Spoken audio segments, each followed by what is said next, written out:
एक लड़का था, उसके बचपन में एक अजीब रूल था। जब भी घर के फ्रंट डोर पर नॉक होती, उसके पापा जोर से चिल्लाते स्टेल्थ मोड, सिर्फ 30 सेकंड्स। वो लड़का और उसका भाई घर की सारी लाइट्स ऑफ करने के लिए भाग पड़ते। कोई लाइट ऑफ करता, कोई टीवी ऑफ करता और बाहर एक आदमी लगातार दरवाजे पर चिल्लाता रहता, मुझे पता है तुम लोग अंदर हो। जैसे ही पूरा घर अंधेरे में डूब जाता, ना कोई चिल्ला सकता, ना ही कोई बोल सकता और खिड़की से झांकना मना था। सब चुपचाप बैठे रहते जब तक उसके पापा एक उल्लू जैसी आवाज ना निकाले और वही सिग्नल होता था, ऑल क्लियर। कभी 5 मिनट, कभी पूरा 1 घंटा। और फिर उनके पापा हाई फाइव देते हुए कहते, असली निंजा भी इतना परफेक्ट नहीं कर सकते। उन्होंने बच्चों को सख्त मना किया था, ये सीक्रेट किसी को नहीं बताना, ना टीचर्स को ना दोस्तों को, क्योंकि कोई भी समझ नहीं पाएगा। सालों तक उस लड़के को लगता रहा कि उसका परिवार किसी खतरनाक इंसान से बच रहा है। जब वो 8 साल का हुआ, उसने पूछा, पापा हम इतना छुपते क्यों हैं? पापा ने जवाब दिया, एक परेशान करने वाला आदमी है जो हमारे पीछे पड़ा रहता है। और बस उस लड़के को लगने लगा कि उसके पास एक सीक्रेट स्किल है जो बैड गाइज को हरा सकती है। फिर एक दिन जब वो लगभग 10 साल का हो गया था, उसने बाहर से उस आदमी को चिल्लाते हुए सुना,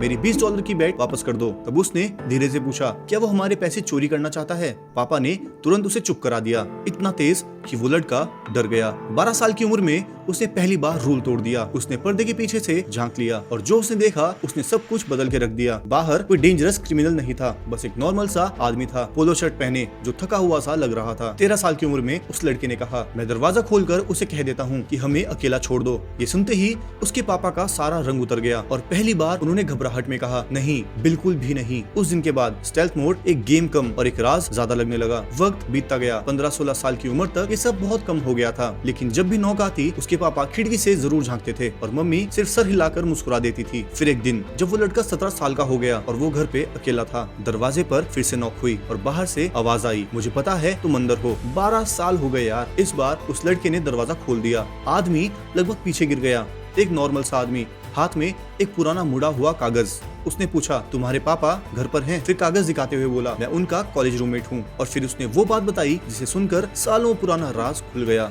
1998 में तुम्हारे पापा ने मुझसे एक बेट लगाई थी। उन्होंने कहा था कि माइकल जॉर्डन अपनी 6th चैंपियनशिप नहीं जीत पाएगा और वो बेट हार गए। और तब से मैं अपने $20 वापस लेने आ रहा हूँ। कागज पर दोनों के साइन थे, सबूत बिल्कुल सामने था। उस लड़के ने वो कागज किचन टेबल पर रख दिया। जब मम्मी ने उसे देखा तो वो इतनी ज्यादा हंसी कि उन्हें काउंटर पकड़ना पड़ गया। पापा ने कागज पढ़ा, कुछ सेकंड तक शांत रहे और जो लाइन उनके मुंह से निकली वो थी, अब उसे पता चल गया कि इस घर में कोई रहता है। और इतना कहकर उन्होंने किचन की लाइट बंद कर दी और टेबल के नीचे छुप गए। पता चला कि वो परिवार कभी खतरे में था ही नहीं, बल्कि उसके पापा $20 की बेट के लिए 12 साल तक भागते रहे। अब मैं तो ये सोच रहा हूँ कि असली पागल कौन है, जो $20 की बेट 12 साल तक लेके भागता रहा, या वो जो $20 लेने के लिए 12 साल तक उसके दरवाजे पर नॉक करता रहा। कमेंट्स में बताओ।